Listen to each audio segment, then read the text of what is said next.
এখন আমরা যেটা নিয়ে কথা বলবো সেটা হচ্ছে ম্যাগনেট। ম্যাগনেট কত প্রকার ও কি কি? দেখো, ম্যাগনেট হচ্ছে দুই প্রকার, একটা হচ্ছে ন্যাচারাল ম্যাগনেট বা প্রাকৃতিক চুম্বক, আর একটা হচ্ছে আর্টিফিশিয়াল ম্যাগনেট বা কৃত্রিম চুম্বক। প্রথমে আমরা ন্যাচারাল ম্যাগনেট বা প্রাকৃতিক চুম্বক কাকে বলে সেটা নিয়ে কথা বলবো। ন্যাচারাল ম্যাগনেট বা প্রাকৃতিক চুম্বক কাকে বলে?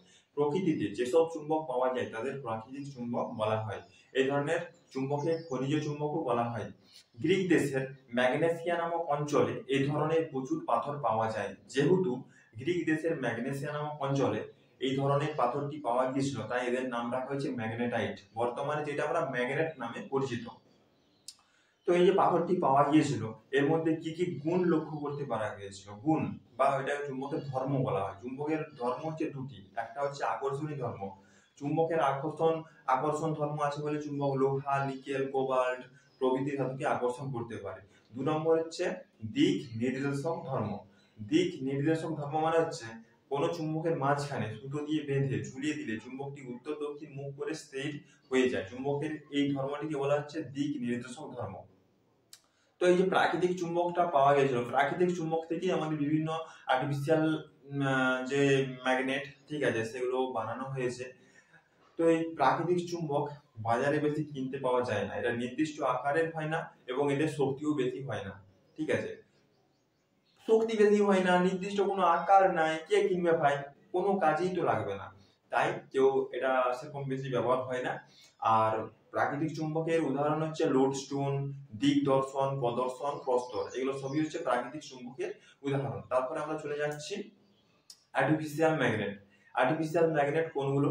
আর্টিফিশিয়াল ম্যাগনেট হচ্ছে needle magnet, horse magnet, bar magnet, ball ended magnet, এগুলো সবই হচ্ছে আর্টিফিশিয়াল ম্যাগনেট। এই আর্টিফিশিয়াল ম্যাগনেট আবার দুই প্রকার, একটা হচ্ছে পার্মানেন্ট ম্যাগনেট এবং আরেকটা হচ্ছে temporary magnet. Permanent magnet, permanent magnet কাকে বলে? পার্মানেন্ট ম্যাগনেট মানে হচ্ছে যেগুলো মানুষ বানিয়েছে মানুষের সুবিধার্থে, ঠিক আছে, ওগুলোর শক্তি অনেক বেশি হয়। তোমার ওই টেম্পোরারি ম্যাগনেটের থেকে পার্মানেন্ট ম্যাগনেটের শক্তি অনেক বেশি হয়। ঠিক আছে, তো এগুলো বিভিন্ন আকৃতির হয়, যেমন needle magnet, horse magnet, bar magnet, ball ended magnet. এগুলো প্রাকৃতিক চুম্বক থেকেই নিয়ে এরা বানিয়েছে, পার্মানেন্ট ম্যাগনেট তৈরি করেছে, এবং পার্মানেন্ট ম্যাগনেটের শক্তি কিন্তু অনেক বেশি। পার্মানেন্ট ম্যাগনেটের উদাহরণগুলো বললাম, ঠিক আছে। তারপরে যাচ্ছি আমরা তোমার temporary magnet or electromagnet. Temporary magnet or electromagnet যেটা ইলেকট্রিসিটির মাধ্যমে ম্যাগনেটাইজ করা হয়, আবার যখন ইলেকট্রিসিটি বন্ধ করে দেওয়া হয় তখন সেটা ডিম্যাগনেটাইজ হয়ে যায়, তখন তার ম্যাগনেটাইজ প্রপার্টি আর থাকে না। মানে যখন আমি সেটাতে ইলেকট্রিসিটি দিচ্ছি তখন সেটা ম্যাগনেট রূপে কাজ করছে, আর যখন সেটা আমি ইলেকট্রিসিটি বন্ধ করে দিচ্ছি তখন সেটা ডিম্যাগনেটাইজ হয়ে যাচ্ছে, তখন তার ম্যাগনেটাইজ প্রপার্টি আর থাকছে না। আমাদের পৃথিবীতে যত রকম পদার্থ আছে সবগুলোকে তিনটে ভাগে তাদের ম্যাগনেটিজম প্রপার্টি অনুযায়ী ভাগ করা হয়েছে। একটা হচ্ছে ফেরোম্যাগনেটিক সাবস্টেন্স। ফেরোম্যাগনেটিক সাবস্টেন্স এইগুলো যেগুলো খুব স্ট্রংলি আকর্ষিত হয় সেগুলোকে ফেরোম্যাগনেটিক সাবস্টেন্স বলে। যেমন কি? যেমন হচ্ছে লোহা, নিকেল, কোবাল্ট প্রভৃতি, এগুলো হচ্ছে সবই ফেরোম্যাগনেটিক সাবস্টেন্সের উদাহরণ। মানে যেগুলো খুব স্ট্রংলি আকর্ষিত হয় লোহার সাথে, পুরো চিপকে যায়, মানে চুম্বকের কাছাকাছি ছা মাত্র চিপকে যায়, খুব স্ট্রংলি আকর্ষিত হয়, এটা হচ্ছে ফেরোম্যাগনেটিক সাবস্টেন্সের উদাহরণ। এই তিন ধরনের উদাহরণ দিয়ে আছে। তারপরে হচ্ছে প্যারাম্যাগনেটিক সাবস্টেন্স। প্যারাম্যাগনেটিক সাবস্টেন্স হচ্ছে সেগুলো যেগুলো খুব স্লাইটলি বা খুব হালকা ভাবে ম্যাগনেটাইজ হয়, সেগুলোকে তোমার প্যারাম্যাগনেটিক সাবস্টেন্স বলে। যেমন হচ্ছে অ্যালুমিনিয়াম, প্লাটিনাম, কপার, ম্যাঙ্গানিজ, এগুলো সবই হচ্ছে প্যারাম্যাগনেটিক সাবস্টেন্সের উদাহরণ। এগুলো চুম্বকের সাথে খুব হালকা ভাবে ম্যাগনেটাইজ করা হয়, ঠিক আছে। তারপরে যাচ্ছি ডায়াম্যাগনেটিক সাবস্টেন্স। ডায়াম্যাগনেটিক সাবস্টেন্স কোনগুলো? ডায়াম্যাগনেটিক সাবস্টেন্স হচ্ছে ধরতে চায় না, ঠিক আছে, বা আকর্ষিত করতে চায় না, সেগুলোকে ডায়াম্যাগনেটিক সাবস্টেন্স বলে।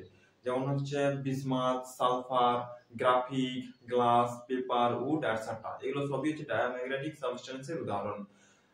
তো এই তিন ধরনের ম্যাগনেটিজম প্রপার্টি আছে, ঠিক আছে। কি কি বললাম? একটা হচ্ছে ফেরোম্যাগনেটিক সাবস্টেন্স, আরেকটা হচ্ছে প্যারাম্যাগনেটিক সাবস্টেন্স, এবং আরেকটা হচ্ছে ডায়াম্যাগনেটিক সাবস্টেন্স। এই তিনটা, এবারে আমি উদাহরণগুলো কম কম বললাম, কিন্তু আরো অনেক উদাহরণ আছে। এখানে আরেকটা জিনিস মনে রাখতে হবে, সেটা হচ্ছে তোমার এয়ার। এয়ার হচ্ছে প্যারাম্যাগনেটিক সাবস্টেন্সের উদাহরণ, এবং ওয়াটার হচ্ছে ডায়াম্যাগনেটিক সাবস্টেন্সের উদাহরণ। তো বন্ধুরা, আজ এই পর্যন্তই। ভিডিওটি ভালো লাগলে তোমাদের অবশ্যই একটা লাইক করবেন, আর করবেন, ঠিক আছে। যেখানে সেখানে তুমি বলা যাচ্ছে, আপনি বলা যাচ্ছে, ওটা নিয়ে কিছু মনে করবেন না, ঠিক আছে। তো আজ এ পর্যন্ত, ঠিক আছে, ধন্যবাদ।